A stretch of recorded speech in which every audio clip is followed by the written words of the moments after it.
Всем привет! Постараюсь очень коротко.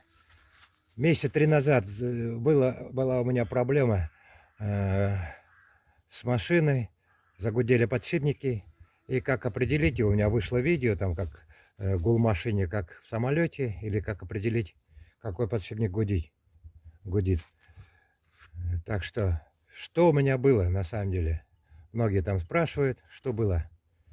Поменял я подвесной подшипник, стоит 800 рублей подшипник. Потом правую сторону ступицу поменял, 400 отдал.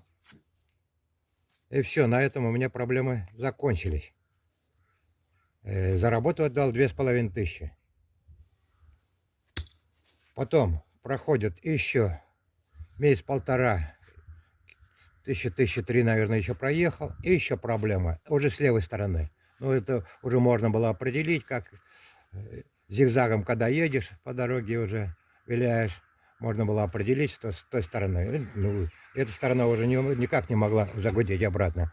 Поэтому пришлось и еще один подшипник покупать. Не подшипник, а ступицу. Уже за 3500 вот, купил ступицу и отдал еще 1500.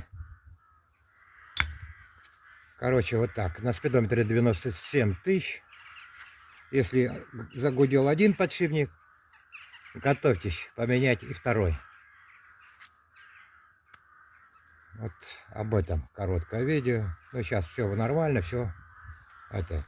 Ну, подшипник, говорю, на первом, когда первый шум появился, я 1003, еще 3-4 тысячи, наверное, проехал.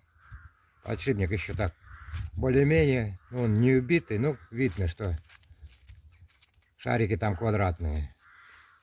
На этом-то еще лучше, но все равно, думаю, перед зимой уже поменяю. Вот.